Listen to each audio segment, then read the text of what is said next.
course, the second I start a video, the birds come out. What's up, guys? Welcome to another episode. So I finally got the Tamron 150-600 G2 and I've been testing it out for a little while now for specifically for wildlife.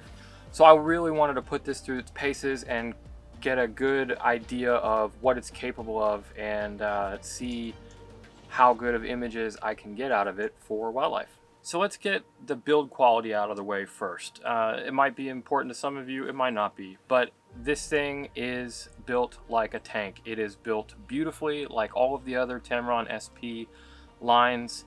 It's certainly not lacking in aesthetics. It's a beautiful lens, but more importantly for me, as a professional and as a wildlife photographer, it is weather sealed. It's got the ring.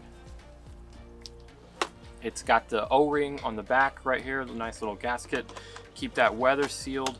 It's got weather sealing in the buttons, I believe, and in the zoom, because it's not an internal zoom, it is external.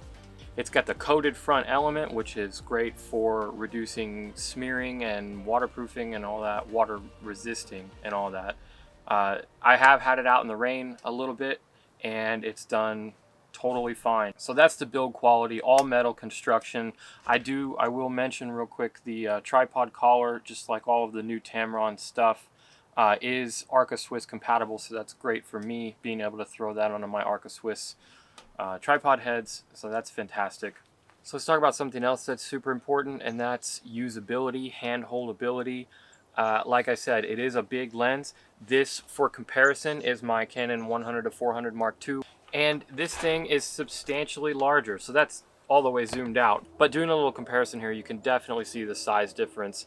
This is much larger, not only in weight, but also in feel. So because of the front element being so much bigger, it definitely has that little more top heavy to it no matter what body you put it on. Although when I do put it on my 1DX Mark II, which is a seriously full frame, as full as it gets size DSLR, it fits very nicely and comfortably, so I don't really have too many issues with the ergonomics on the big body. And on the 5D Mark IV, it still feels really great. So the 5D4 is still big enough and hefty enough to make it feel decently balanced, especially when hand holding, which is primarily how I shoot my wildlife. I usually don't use tripods when I do wildlife, so this works out really well for that. But definitely just keep in mind that a heavy lens like this will wear down on your shoulders and your back and your neck and that kind of stuff. And I definitely don't have the best upper body, especially with snapped arm and messed up shoulders and all that, but I can still get away with hand holding this for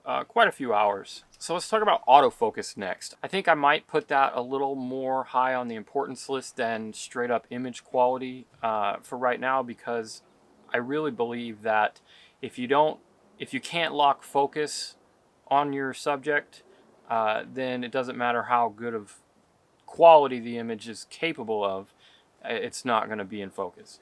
So the Tamron's autofocusing is pretty good. And again, I'm comparing it to my Canon 1-400, which is one of the best autofocusing zoom lenses I've ever seen or used, period, especially natively on the Canon. And I will say that this is probably between 90 and 99% as good as the Canon. So where it slacks off a little bit, or where it maybe doesn't slack off, but where it doesn't keep up as much, is sometimes it struggles, especially in low light, locking onto that subject. And sometimes I feel like it's a little easier to lose focus, especially since I shoot back button focusing and I shoot an AI servo. So when I'm tracking my subjects, when they're moving or whatever, but if they're not moving too much and I drift a little bit and then the center point moves off the subject, like, it's really quick to lose focus, but it comes back on just as quick. So I haven't had too many issues with that, but I certainly have missed my fair share of focus on my subjects with this. But I wouldn't say it's anything abnormal. I would definitely say that most of that was user error. So along with autofocus, it has the 3 modes, the 1, 2, and 3. 2 is really great for horizontal, 1's really great for both axes, and 3 is really great for just super fast, even though it doesn't, in 3 it won't stabilize it in the viewfinder as well. So it won't appear to be stabilizing it, but it will stabilize it as soon as you click that shutter speed. So 3 is good for that.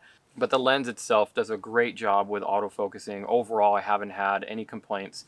I've used it on 3 different bodies. So I have it on the 5D4, the 1DX2, and my EOS R, which I'm filming this with. We're going to get into that video later on wildlife with mirrorless with the R specifically. But suffice it to say that the autofocus has done well with all 3 of them, and not surprisingly, it has done the best with my 1DX2.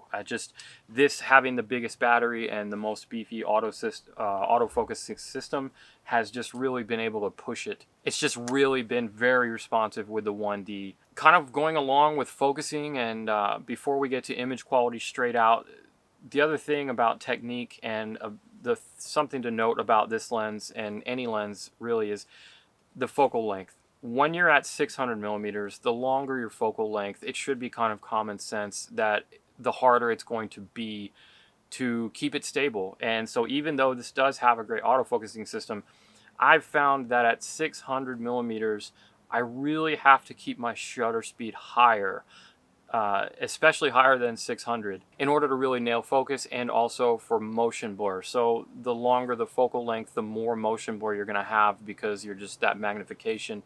It's going to be harder to keep it still, especially hand holding. And I have definitely felt that. And like I said, I've been a professional photographer for a long time. I'm very comfortable with using very, very big lenses, and I still struggle a little bit with this lens with a slower shutter speed. So like with this thing, again, it's smaller and it's only at 400. So naturally you would assume that it would be easier to shoot at 400.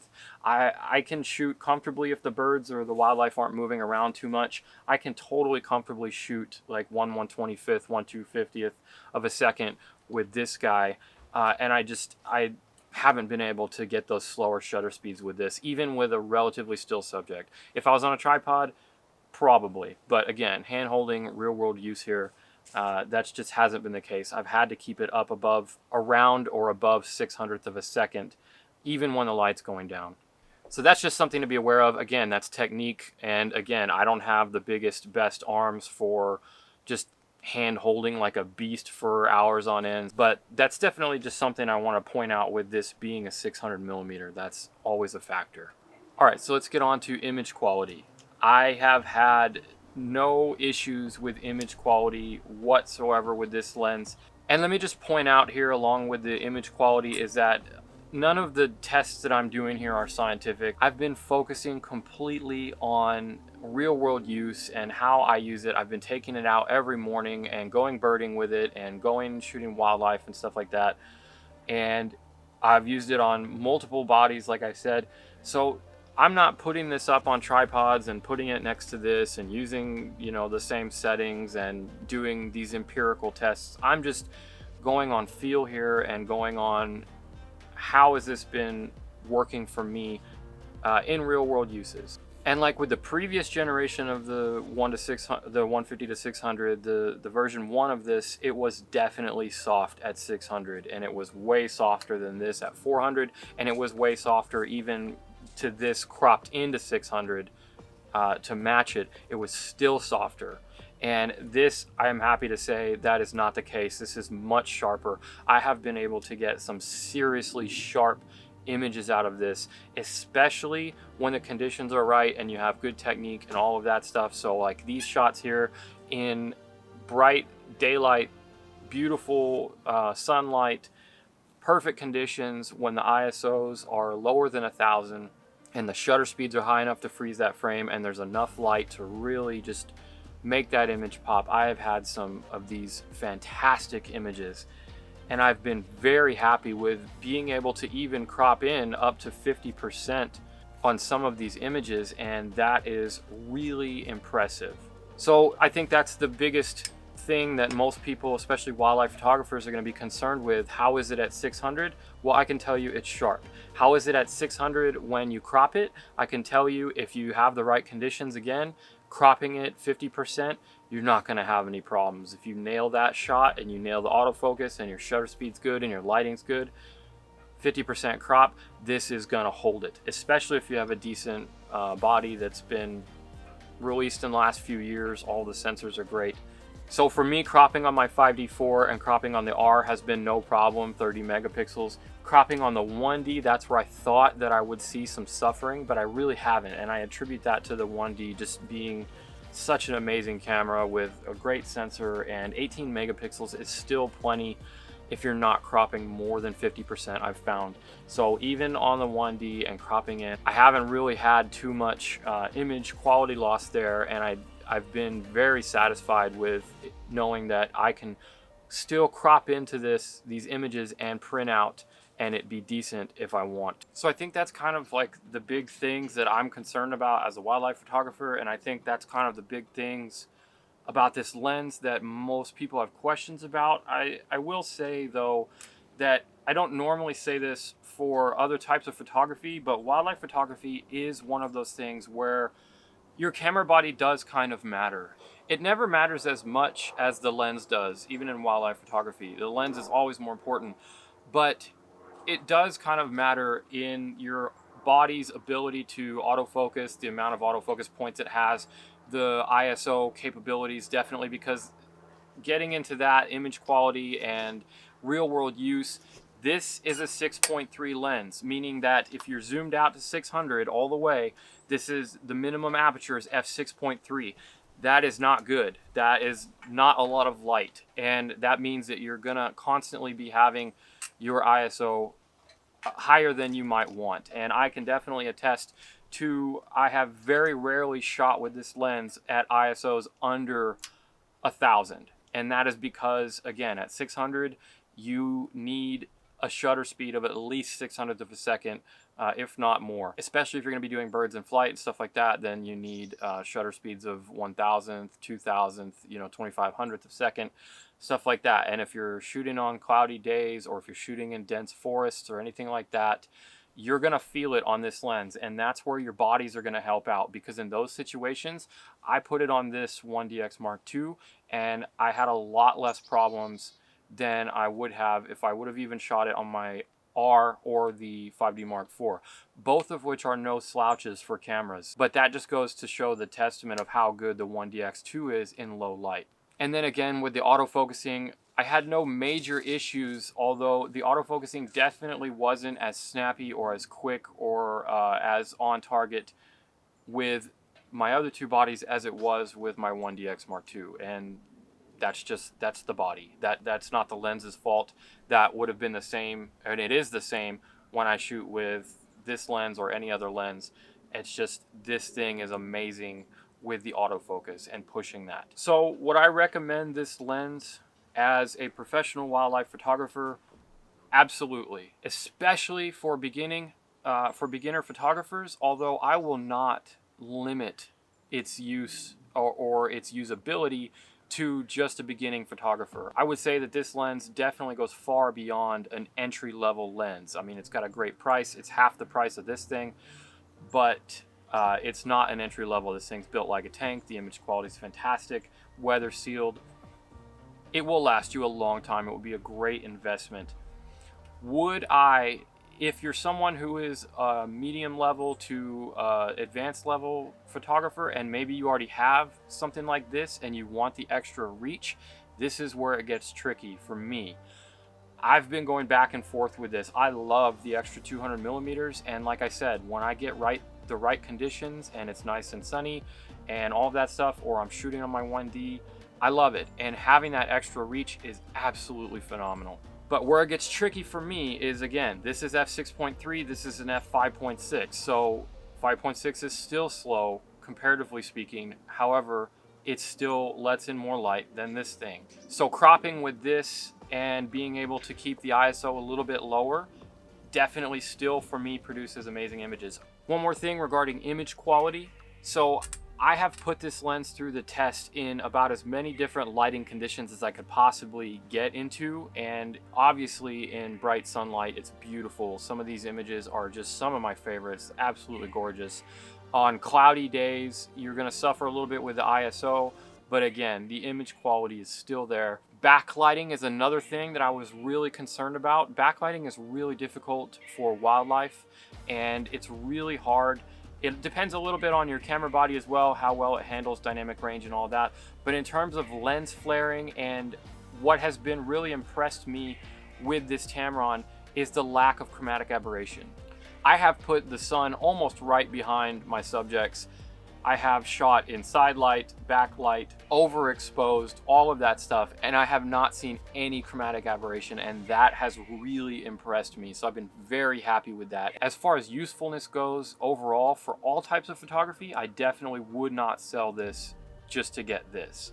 This is still, the 100-400 Mark II is still my favorite lens of all time. And that's because I do so much more than wildlife. I use it for sports, portraits, landscapes, all kinds of stuff. And this thing is so useful because of its focal length, because of its quality, because of its size. And that's where this is going to be hurt just a little bit. If you're only into wildlife photography, absolutely I would recommend this over this, especially given the price factor and the extra reach and all that kind of stuff. But if you're someone like me who already has this, I definitely would not consider selling my 1-400 in order to get this. But I would like to have both. I would absolutely love to have both of these lenses, and I think that for wildlife, especially when the conditions are good, you would be hard pressed to find a better lens than this Tamron. And of course there are. You could pick up Canon 500 f4 IS, the original version, for $2,500, and it's gonna blow this and this out of the water for quality, absolutely. But it's also used still $2,500 or more, and it's ridiculously heavy. And the focal, oh, let's talk about that real quick. Minimum focus distance, another thing where the 1-400 wins a little bit, is that the minimum focus distance for this is like 7 feet. Don't quote me on that, but it's somewhere around 7 feet. I don't know if it says it on here. So you're going to keep that in mind, and the minimum focus distance on this is like 2 meters, so it's a little bit less than 7 feet, like a little over 6 feet. And little stuff like that may or may not matter to you, but I just wanted to throw that out there. So that is something to keep in mind. The larger the lens you get, generally speaking, the longer the minimum focus distance is going to be. But I think that's about it. I'm going to wrap it up here. I think I've beat this horse to death. I love this lens. I think it's a great buy. I think it's a great investment. Super sharp, super great quality all through the focal length. I personally love the weather resistance, the weather sealing, because I'm always out in the nasty elements, so that's a big plus for me. It's a beautiful looking lens, so the aesthetics are great, and that's probably should be the lowest thing on your list, but it's there. And then of course the price, you know, for half the price of the 100-400, you can't beat it. So if you guys have any questions about anything that I went over or didn't go over concerning this lens and how it's performed with any of my Canon bodies or any of the images, I will link down below an image gallery to all of the images that I've shot with this lens, and I will list all of the information, the metadata for all those images, so you'll be able to see the settings and the camera bodies that I used to produce those, and maybe that'll help you get a better idea of the quality that I've been able to get from this lens. One last thing, I'm going to throw this out. This video is not directly sponsored. However, I did get this lens from Lens Rentals, and they were nice enough to extend a credit for me. But I have been using Lens Rentals for like the past 5 or 6 years.